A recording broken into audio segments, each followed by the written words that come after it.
국민체육진흥법 일부 개정 법률안 최숙현법이 여야를 막론하고 98.54%라는 압도적인 찬성률로 통과했다는 소식 앞서 전해드렸는데요.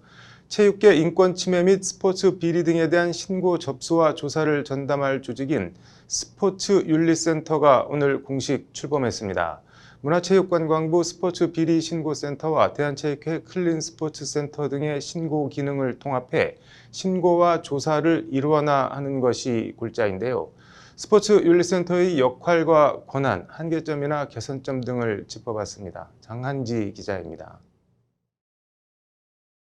한국 쇼트트랙의 간판이면서도 3년 넘게 코치의 성폭행에서 벗어나지 못했던 심석희 선수와 역시 수년간 지속적으로 코치로부터 성폭행을 당했던 신유용 전 유도 선수, 감독과 팀닥터, 선배들로부터 지속적인 왕따와 폭행에 시달리다 극단적인 선택을 한 트라이애슬론 고 최숙현 선수까지 체육계의 폭력과 성폭력은 종목을 가리지 않고 음습하고도 끈질기게 이어져 왔습니다. 그리고 이 뿌리 깊은 폭력의 이면엔 피해자가 피해자로 보호받지 못하게 하는 협회나 단체의 무능 또는 외면이 자리 잡고 있습니다. 그러니까 학생들, 특히 이제 미성년자 시절에 나왔던 이런 피해가 지금 막 얘기되고 있잖아요. 피해자를 실질적으로 지원할 수 있는 방안 혹은 그 주변인들이 용기를 낼 수 있도록 굉장히 중요한 중간 역할에 그런 연맹들이라든가 협회라든가 그 소속 단체들이 최숙현법이 독립법인으로 체육계 인권침해 및 스포츠 비리 등에 대한 신고 접수와 조사를 전담할 스포츠윤리센터를 설치하기로 한 것은 이런 문제의식이 자리 잡고 있습니다. 인권침해 조사기구를 일원화해 신속하고도 적극적인 조사와 대처가 이루어질 수 있도록 하자는 취지입니다. 이제 스포츠윤리센터의 기능을 더 강화한 거고요. 네. 또 이런 것들에 대한 징계까지도 신고 접수에서부터 징계 그리고 이런 걸 제대로 처리하지 않았을 때 이 가해자는 물론 일단 일종의 방조자죠. 방조자들에 대한 처벌까지도 가능하게 된 거죠. 조사 대상은 선수에 대한 체육 지도자 등의 성폭력 및 폭력 등에 관한 사항과 승부 조작 또는 편파 판정 등 불공정에 관한 사항, 여기에 체육 관련 입시 비리에 관한 사항과 체육단체나 임직원의 횡령, 배임, 뇌물수수, 보조금 유용 등도 조사 대상에 포함됐습니다. 나아가 그 밖에 체육계 인권침해 및 스포츠 비리에 해당된다고 인정되는 사항도 신고 접수와 조사 대상에 적시해 사실상 체육계 모든 비리를 조사할 수 있도록 했습니다.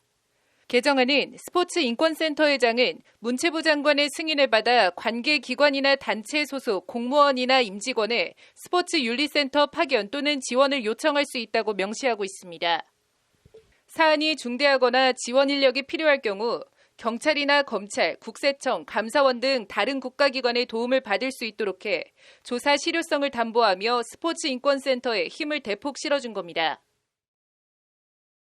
고 최숙현 선수가 네. 뭐 여기저기 계속 고소를 했으나 고소가 빨리 처리가 안 됐다 보니까 극단적 선택까지 했잖아요. 그래서 네. 그런 일이 벌어지지 않도록 조사를 기한 내에 빨리 마치고 그러다 보면은 이제 어서 피해 접수가 됐을 때 머뭇거리지 않고 빨리 처리하지 않겠어요? 네. 네, 그런 것이 주고 개정안은 인권침해 등의 신고를 하지 못하도록 방해하거나 신고를 취소하도록 한 경우, 보고서를 거짓으로 작성하거나 정당한 사유 없이 자료 제출을 거부한 경우, 조사 업무의 수행을 거부 방해하거나 기피한 경우 문체부 장관을 통해 소속기관이나 단체 회장에게 시정 또는 책임자 징계도 요구할 수 있도록 했습니다. 아울러 신고인의 인적사항이나 신고인임을 알 수 있는 사실을 다른 사람에게 알려주거나 공개한 경우에도 징계를 요구할 수 있도록 했습니다. 그러면서 요구를 받은 단체는 정당한 사유가 없는 한 이에 따라야 한다고 명시해 센터 조치가 실질적으로 이행될 수 있도록 했습니다. 이와 함께 신고자 및 피해자에 대한 치료 및 상담, 법률 지원, 임시보호 등 피해자 보호 방안도 두텁게 마련했습니다.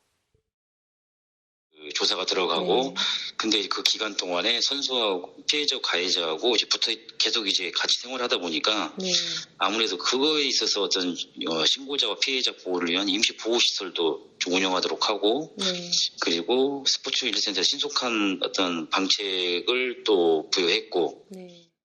책임과 권한을 동시에 센터에 실어주긴 했지만 코로나19 사태로 예산이 대폭 삭감되며 당초 40명으로 계획된 인원이 25명으로 줄어든 점은 아쉬운 대목입니다.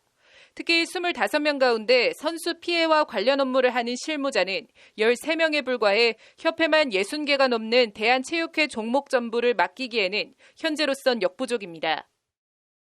네. 앞으로 인원이나 예산 같은 것들을 많이 늘릴 거예요. 그전에 처음에 만들어졌을 때 이 센터를 만들 때보다 굉장히 후퇴했었는데 또 하다 보면은 불비한 상황이 나오면 그때 또 보완해야죠.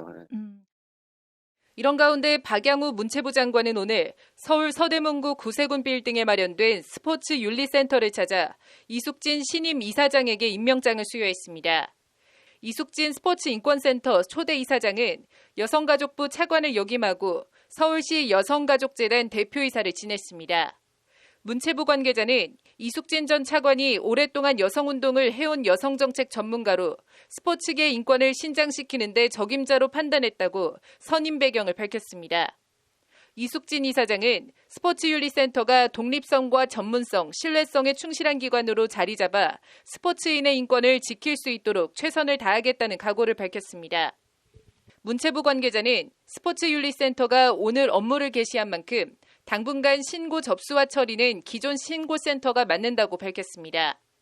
체육계 인권 침해와 비리에 대한 신고 접수와 조사 권한을 모두 통합해받은 스포츠인권센터가 고질적이고 뿌리 깊은 체육계 폭력과 비리를 근절해낼 수 있는 강력한 전위대로 자리 잡길 기대해 봅니다. 법률방송 장은지입니다.